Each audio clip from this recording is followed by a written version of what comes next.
Hi friends, welcome back to No Sleeves Garage. Today, we are gonna do things a little bit different. I've recognized I talk a lot, and I don't necessarily go into a lot of the neat features about the vehicle. So I'm gonna try and do a little bit more with the car and a little bit less with the talk. So today we are in Blanche, the 2008 Chevy Avalanche Z71. And we gonna take a little drive. Being a black truck, Blanche needs a bath, so we are gonna go get a bath, and then let's walk you through what makes the Avalanche such a cool vehicle. All right. So a couple of things here. One, just to get us started out. As you can see, this is not a stock stereo in the Avalanche. This is our Kenwood DMX 8709 or 8709. It is a double DIN Kenwood in-dash with wireless Apple CarPlay, which I absolutely love. I do have this set up in the factory Bose system, using a program from Maestro. Maestro basically has allowed integration for the aftermarket radio into the factory stereo. I was able to retain our OnStar capabilities, as well as the steering wheel controls. Also, on top of steering wheel controls, something that's been pretty cool is, with this stereo in particular, there is a data link connection. And with the data link connection, I was able to set this up to some OEM features. One of the cool things, one is the park assist does actually reflect if I am less than 6 feet from something. It will show me the actual distance, which is pretty awesome. Vehicle info. Right now, you may notice my tire pressure monitors are not functional. Currently, we are running 12.5 volts out of the alternator, which does line up with our voltmeter. It does also have an OBD2 connection, so if an engine light should come on, it would tell me, and I can actually run the code while in motion. You'll notice that it is transferring through our gears, and then I do also have the gauges. So I've got current engine speed, fuel range, current speed, instantaneous fuel economy, and basically percentage on the 31-gallon fuel tank left within the vehicle. Like most of these GMT 900s, I do have some fading buttons which have some stickers on them. My up fan, I need to replace the sticker on there. This is also a power pedal vehicle, which is pretty awesome. And as a cold weather package Z71, this had the heated windshield washer fluid tank. Now that actually was a recall from General Motors, because those, oh, how do I put this delicately, can catch fire. So that being said, I am not sure whether or not the recall has been performed on this vehicle, but because I am a big fan of Blanche, I have opted not to find out. Otherwise, some really cool features with this, with the Z71. I had mentioned in my introductory video that the interior does not line up with your traditional Z71s.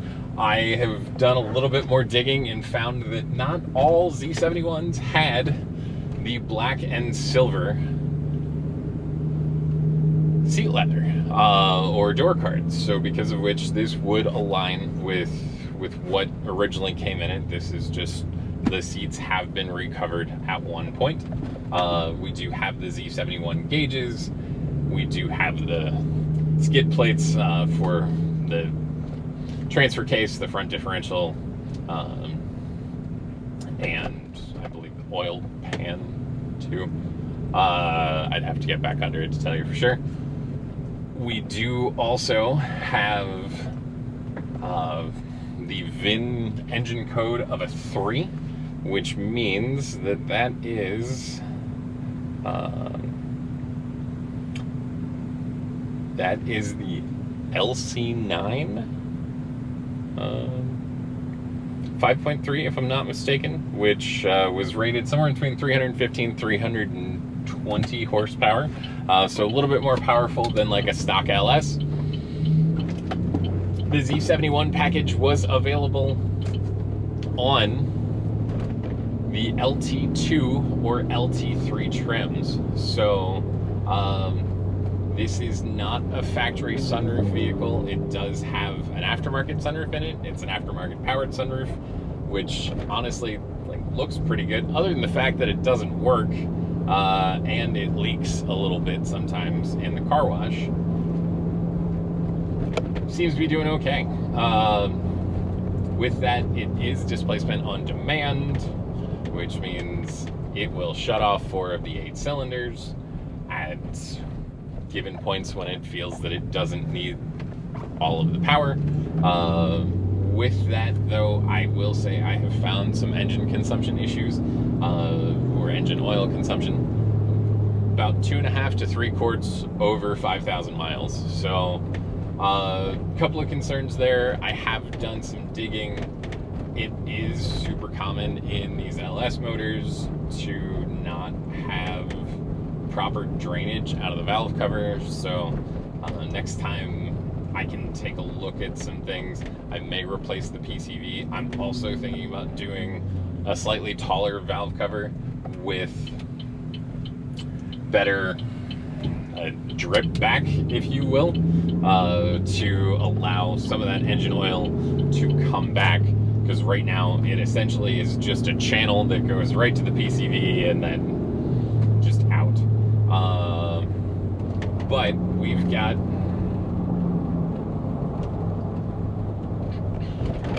$240,037 miles on Blanche the Avalanche here, and she is just trucking along. It is a 4-speed automatic. The transmission shifts very smoothly. I was told that the heads were rebuilt right around 200,000 miles, right around 199. So we're, about 40,000 miles on a head rebuild.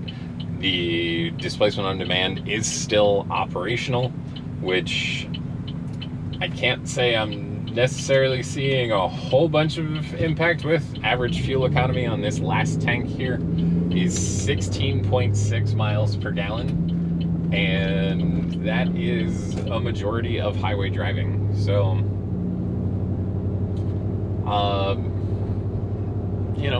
we'll see, but it's also an older truck.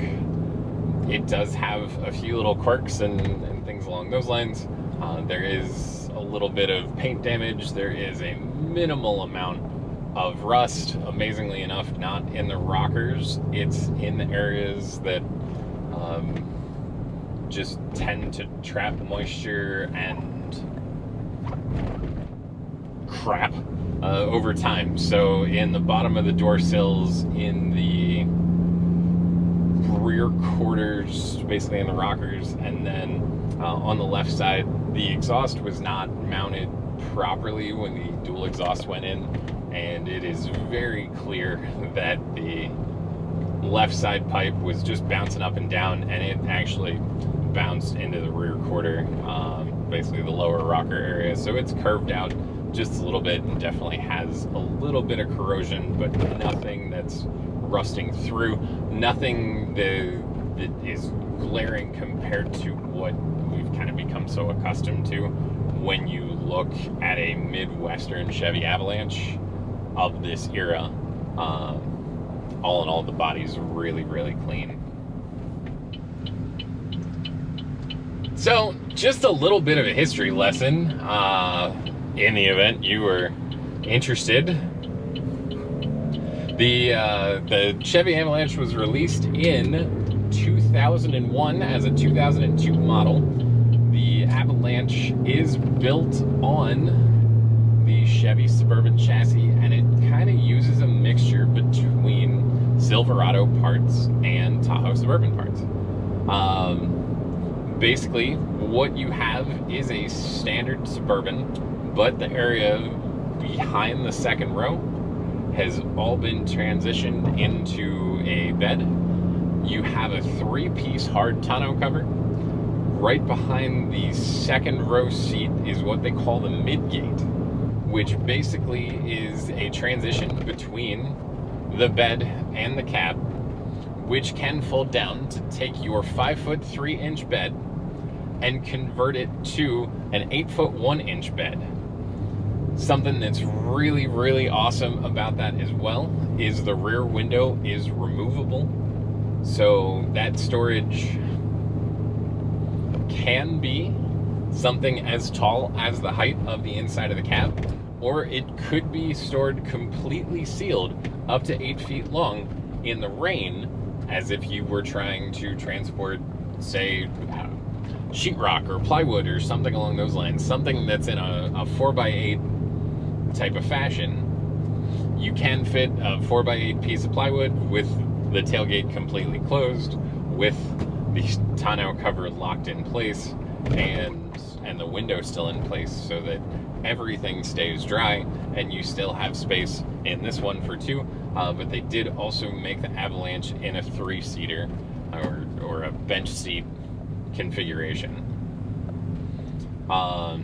Like I said before, this one is the Z71, which is an option package on the LT2 and LT3. You also had them available in the LS, which was kind of a base model, generally, usually cloth seats and some of your basic features.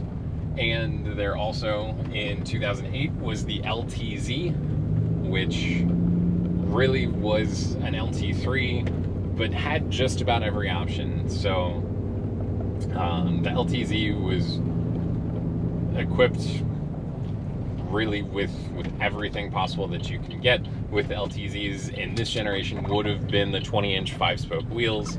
It also would have been a factory navigation vehicle, and would have been a factory sunroof.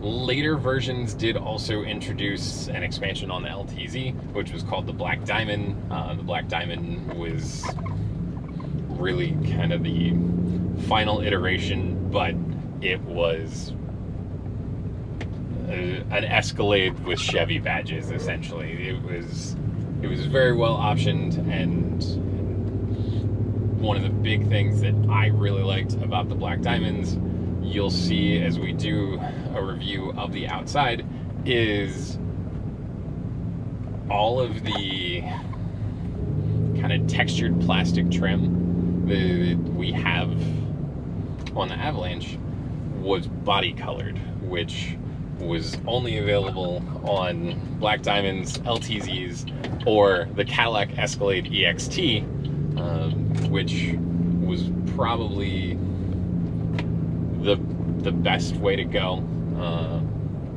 depending as to what it is that you were looking for. If you were looking for something luxurious, the Escalade EXT had a power rear window.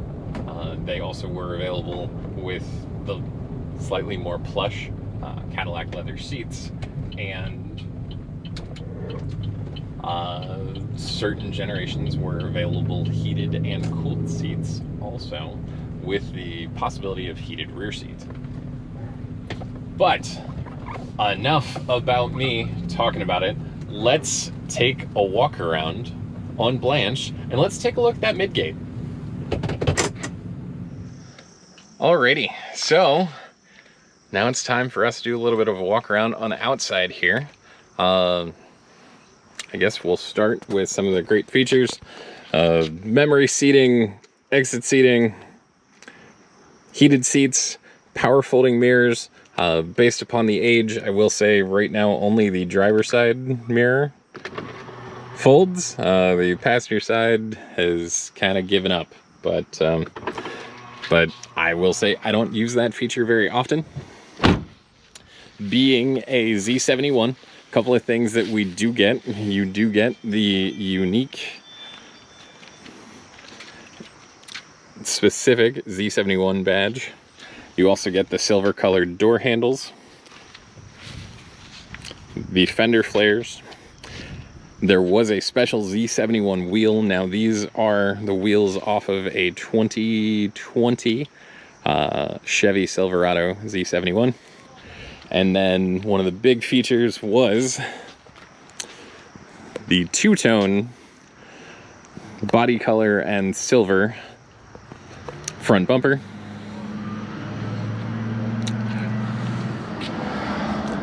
You will notice as well, there is kind of a aluminum look skid plate below there. Those were specific to the Z71.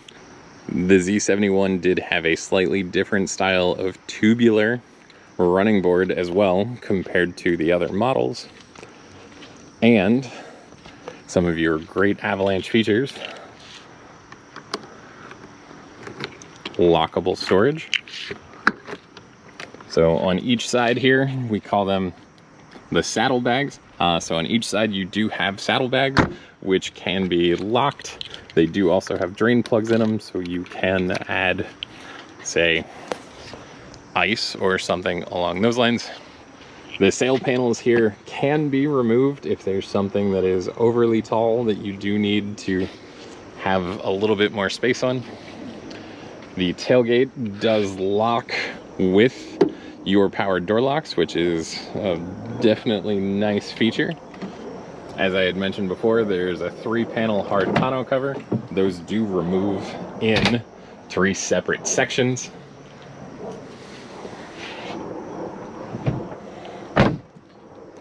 And now let's take a look at the midgate, shall we? All right, so for the midgate, for me, for step 1, we've got to move the seat forward, just because, well, as we've mentioned before, I'm a little tall. Now, we're going to set you up right about here, baby. Set you up right about here.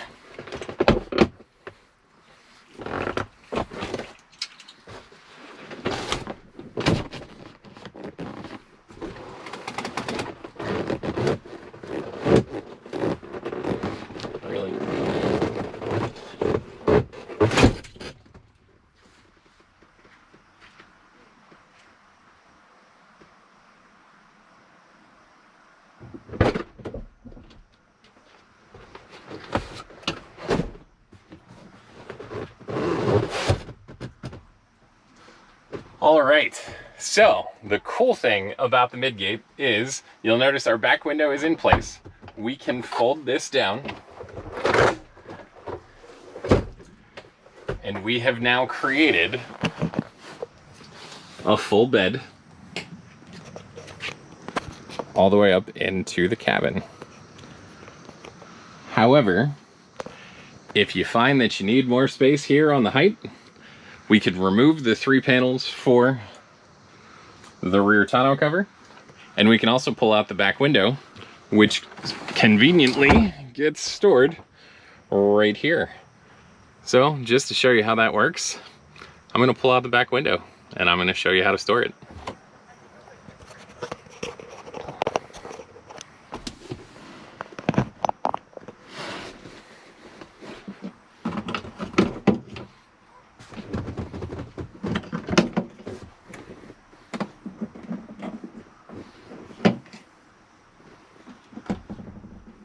There is a safety lock in place just so you don't accidentally drop the window, because once you've pulled the locking tabs out of place, this window is free. Then from there,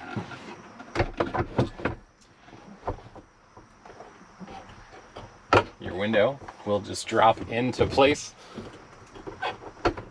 You can lock, and then you'll notice this time when we go to fold the midgate, the whole arm comes down with it instead This allows a little bit better security for things, perhaps, you know, rolling forward. Well, it's a 2008. Our spring here is a little worn and a little weathered, so because of which this is not folding down quite all the way. Usually you just drop a little something on it. I have actually used this somewhat often. It was one of the main reasons that I bought the truck, because there are most definitely times where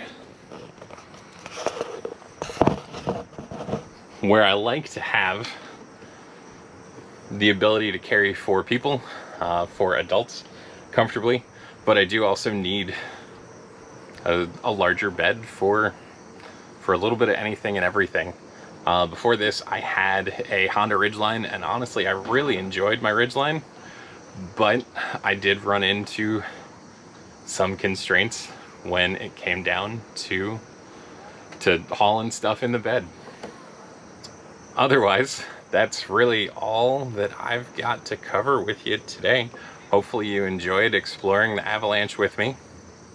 I hope that you like and subscribe. If there's things that you'd like to know, feel free to ask me a question. If you are in the Central Ohio area and you've got a vehicle that you would like me to take a look at, No Sleeves Garage, all one word, at outlook.com. Feel free to send me a message.